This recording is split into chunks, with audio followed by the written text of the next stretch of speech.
Hey, what's up guys, Axel here.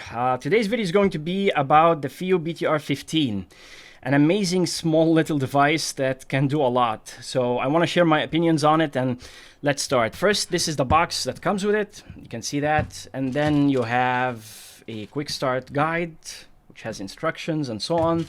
You get a USB-C to Type-C cable and a USB-C to Type-A adapter, so that you can use it as a dongle or like use it with your PC and so on. And then you get this carry-on clip case so that you can put it inside like so.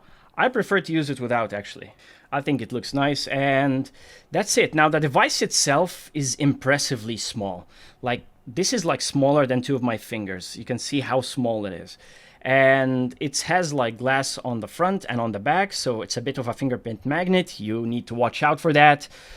And yeah, on the top you have the outputs, 4.4 balanced and 3.5 single-ended. On the left side you have nothing, and on the bottom you have a USB-C input.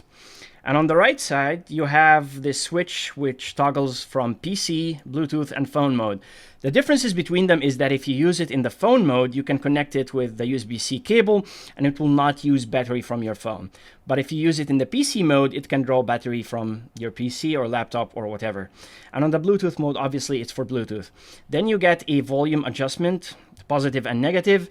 These also can be used if you press and hold to change music tracks, and you can change that setting in the FiiO app so that if you press and hold, it kind of like accelerates the volume increase or decrease. And then you have the multifunction button, which acts like a play pause button. If you press like 2 times, it activates the Siri or Google Assistant. And then you have the power button, which also allows you to go into the settings, and you have a microphone. That's pretty much it. So let's fire it up. Let's look at what it has. So yeah, we're going to run into that problem. Okay, that's much better. So if you press and hold, let's look at the screen. First, you have the volume indicator on the top left, which you can see. If you increase the volume, you kind of see that. And then you have high gain indicator, and you have the battery, and then here you get to see the Bluetooth codec and so on. If you press and hold the power button, man, this device is really small. You use the multifunction button to change the settings, and the first setting is the charging protection.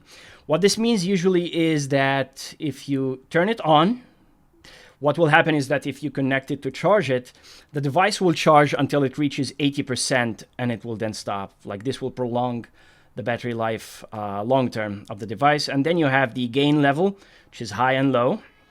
And then you have the filters. You get 2 options, which is fast and hybrid. You can change them from the app as well.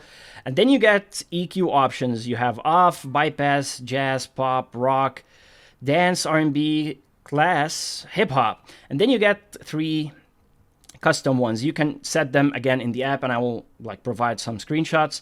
And then you get the car modes in case like you use it with your car. You can leave it like plugged in, and the moment you start the car, it will start, and so on. Then you get the UEC audio 2.0 or 1.0 in case you want to connect it to like a console or like Nintendo Switch and so on. You get the dimmer, which adjusts the brightness of the device itself. Man, I prefer 3. That's more than enough for me. And then you get like the off display, how many seconds before it turns off the display. You get the language reset, any version, which is the firmware version, which you can update in the app as well. And then you get TechCon. I have no idea what TechCon means. So now let's talk about some of the features of the device before I describe the sound and compare it to the BTR7. Now, when you connect this, you have the option to use the FiiO app, which is a great app. It takes a second to load some of the options, but other than that, it has a lot of features that you can use to control this BTR15. For example, the first thing I did is to turn on the dual DACs, because this has 2 DAC chips. So you can do that from the app, and then you can change, like, for example, the volume buttons, like I said. You can change the power button, what it does, how it wakes up, when like it turns off the screen, and so on.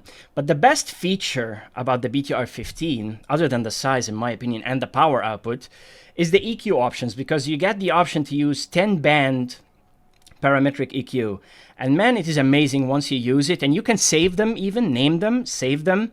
And then you like, if you have an IM like me, like Truth Ear Nova, and I just want more bass out of it, and I save it. Every time I use it, the EQ profile is saved and loaded. And there you go. It's a nice feature, and I use it a lot. You will like spend a day playing with it. It's a really impressive feature. I recommend you guys use EQ. It kind of changes a lot of the sound and makes your IMs even more fun or even more tailored to your preference. Now let me describe the sound of the BTR15 because that's the only thing I want to focus on right now. Well, how does it sound? It sounds, let me describe it like that. It sounds really neutral, linear, transparent, like it sounds uncolored. It doesn't have any coloration whatsoever. And this kind of makes sense if you think about it, because this is where the EQ comes in.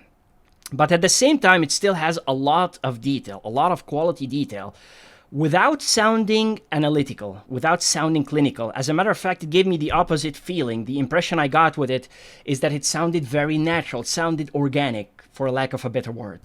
So it's a great sound. It's not, as I said, clinical or analytical, and you get a lot of the detail. Nothing in the frequency range is like emphasized or anything, but still you get proper note weight. It's not thin sounding, it's not clinical sounding, and it's not bright sounding. It's exactly uncolored, neutral, and it has a great sense of space. There is great soundstage on the BTR15 and great imaging as well. The treble is really well done. In terms of the power output, it has great power output, man. Like I used it with some headphones like the HD6XX. I used it even with the Dynaquattro, and it can drive it very, very loud. And in terms of the dynamics, the sound itself actually has a lot of great dynamics in it. It sounds, again, very natural. That's the impression I got from it. If you connected wired, there is a small improvement that I noticed, but it's a slight improvement. It's not massive. It's still the same sound with the same qualities. It just sounds a bit more detailed, and that's it. No noise floor. I didn't notice any noise floor, even with sensitive IMs, and that makes it great. Now, I will take a moment to compare it to its bigger brother, which is the BTR7. Now, you can look at the size difference between them, man. Like the BTR7 is actually not that big, in my opinion, but it's still huge compared to the BTR15. And if you compare them even side by side, you can see that this is a massive chunk compared to this small BTR15. You can see how they look now. How do they sound in comparison? Well, let me be straight. Man, they are similar in terms of features, right? They're very similar. The BTR7 has a bigger screen, the display has some colors, and the buttons are bigger even when you look at it. It's sharper around the edges as well. It's heavier at the same time. But when it comes to the sound, I have to say, man, I have to give the edge to the BTR7 still. Yeah, this sounds great. And for the price, it's a great value, the BTR15. But the BTR7 still edges it out in terms of detail. It's much more detailed. The BTR7 is much more detailed than the BTR15. It has a greater sense of space and soundstage. That is noticeable to my ears immediately.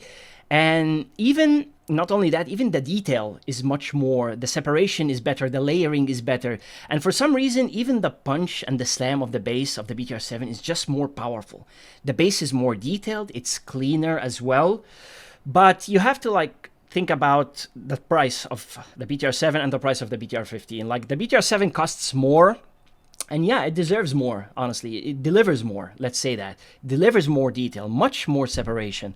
There is like simply more clarity on the BTR7. And the BTR15, it cannot replace it in terms of sound quality alone, but I can see myself using the BTR15 much more just because it just fits in your pocket easily. And I could go running with it. I could go walking around with it. I don't even feel it in my pocket.